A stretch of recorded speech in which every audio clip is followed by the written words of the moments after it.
Did you ever lose your line and then on your other line snag it and catch a fish? Did you ever go down to the beach and there's absolutely no one on the beach except for a bunch of paddleboarders that are paddleboarding in front of your line? Or how about maybe did you ever cast your line to catch a pelican? How about this one? Did you ever go down to the beach and fish and not catch any fish, and then the guy next to you catches like a big red bull drum? Yeah, fish tails. That's what I'm talking about. You want to hear some fish stories? Let's go.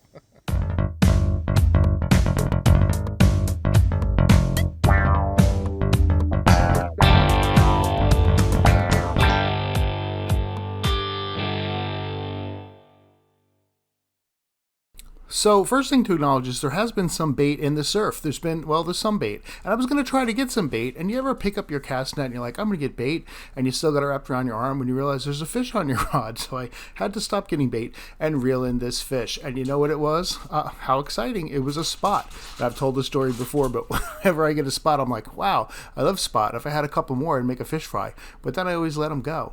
And then you're like, oh, and then you catch another one. And you're like, wow, I wish I had another one. Make a fish fry.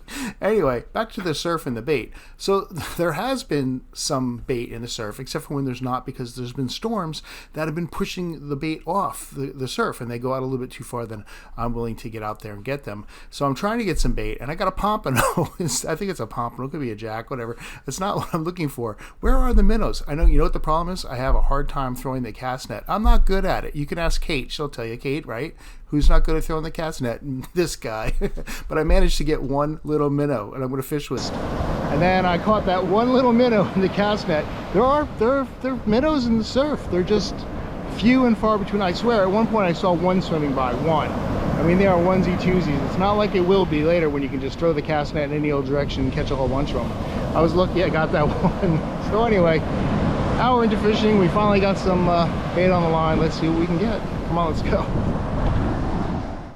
So this next story is a common plot. Paddleboarders. Paddleboarders, can you see them? It's a bad video, but right out in front of there's one to the left, but there's also one right out in front of my line. Are you kidding me? Come on, guys, go paddleboard someplace else, not right in front of my line.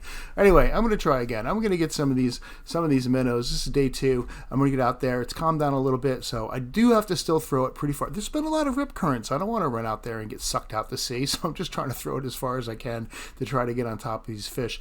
And, I'm going to manage to get a couple, and we're gonna get it going here eventually. So I've got some minnows. I'm gonna bring them back up. I'm gonna put them. This is one of the rigs I talked about in the previous video when I was like my 3 favorite rigs. I'll put a link above. But all I got was it got chopped off. It got bit up, and I'm like, oh, that's because I put the hook in the front of the head. I should have put it in the tail. They always bite the tail. Anyway, all of a sudden I got a big hit, and the rod's bending. I'm like, wow, this is cool. But it wasn't. It was another story. It was a pelican. Can you see him there flopping around? And I'm like, oh man, how am I gonna get this thing? And I'm like, I gotta try to reel him in.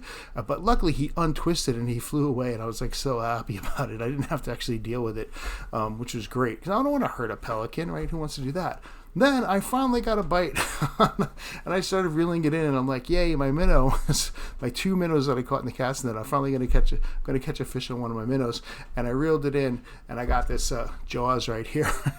Actually, it was kind of a decent kind of little cool little shark. It was maybe a foot and a half, maybe 2 feet. It wasn't ginormous, but it was thick.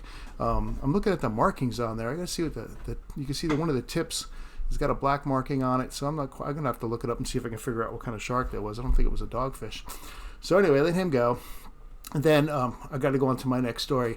I was fishing. I had 2 lines, and one of the lines snapped, and so I was like, crud, I lost the rig. So I started fishing with my other rod, and I snagged the line. I couldn't believe it. And there was a fish on the end of it. So I snagged this line, and I pulled in a mullet, and I got my rig back all on this line. But look how much line there was. There was so much line. So I said, let me let the fish go, and I'll just start wrapping up this line and see what's going on. So I'm wrapping it and wrapping it and wrapping it and wrapping it. I'm like, wow, there was a lot of line. I'm glad I caught it. That would have been a lot of line running around in the ocean there. I finally get to the end. I thought I got to the end, and I'm like, no, there's still some more. And I'm disappointed to lose that much line. That braid's expensive, right? So finally got to the end, got my rig, and I'm like, how did this break? So I like rethread the line through the eyes, and when I got it all the way through, it snapped again, and I'm like, oh, what's going on? So I put it back in a third time, and I'm like, I'm just going to put it through each one of the eyes, and every time I put it through the eye, there it is, it snapped again. I can't believe it. Like, what's going on? So this time I'm like, I'm gonna test it. I'm going to put it through each one of the eyes, and I'm going to pull on it and see what's going on. So I put it through the first one, give it a little tug, nothing happens. Okay, cool. Put it in the next one, give it a little tug, see what happens. Give it a look. It's a good tug, right? I put it all the way through all of them until I get to the tip, the eye, and then it cuts it. And I'm like, oh, that's what it is. The little ceramic part inside the eye had chipped, and it was really sharp. And so you can see right there, it's sharp. Look, watch. I'm going to pull it, and it's just going to snap the line, watch. So I'm going to have to take that to Dutchman's Creek and get them to fix it. They can do it for like a couple of bucks, really. They'll just put a new eye on the top of it. So I decided we got to go out for lunch. So we went to Sebi's. It's across the bridge, right next to Castucci's. Am I saying that right? I actually think they're owned by Castucci's. I think they're the same people, but it's just like a little pizzeria, and they're in a bar in the back. So we're just like, let's just sit at the bar. We don't need to be fancy. We're just like simple people here. Anyway, I started looking at the menu, and they had, I love broccoli rabe, and they had broccoli rabe and sausage, but it was a sandwich, and I'm like, oh, never heard of that before. That sounds so good. But of course, they had pizzas and all kinds of other stuff. Margarita pizza, that would probably be good, right? So you can get a different pizza, but the sandwiches that just caught my eye. Maybe I should have got the Kimberly because I'm with Kimberly.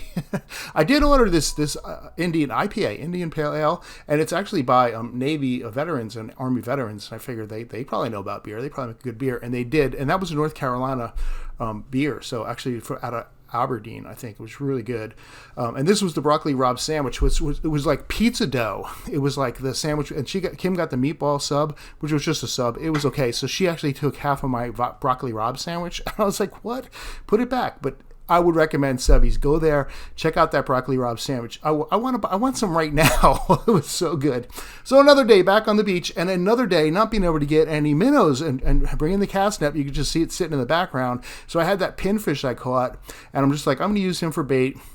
So this is back to my rigs again. This is my 3/0 hook. I'm just going to put a little piece of tail on there and see if I can catch something with that pinfish tail. And I did. It was like the only fish I caught, though, and I had been down there for a long time.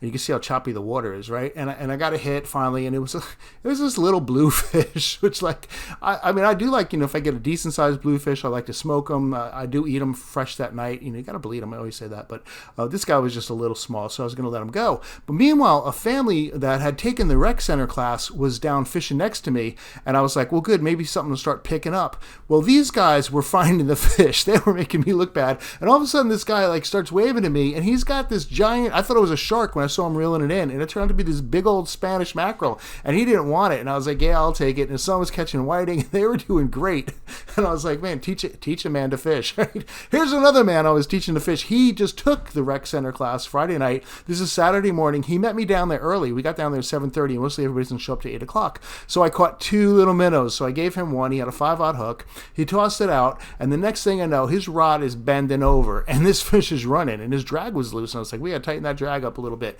It was a brand new rod. He had not used this rod before, and he got this, look at it bend. That thing was bent over. And I'm like, take your time, let him run when he runs, reel him in, walk him down the beach, rod up, reel down, the whole bit, He was just like concentrating. I'm like, man, I hope he gets this fish in. Meanwhile, the rest of the class showed up and was like all standing behind him, like cheering him on, right? And I'm like, I think it's a shark. And then I realized, no, it's not a shark. It's a big bull drum. Yes, Whiplash, the drum movie. And I grabbed the leader and I just pulled it up to the shore, and I'm like, man, this is a great fish.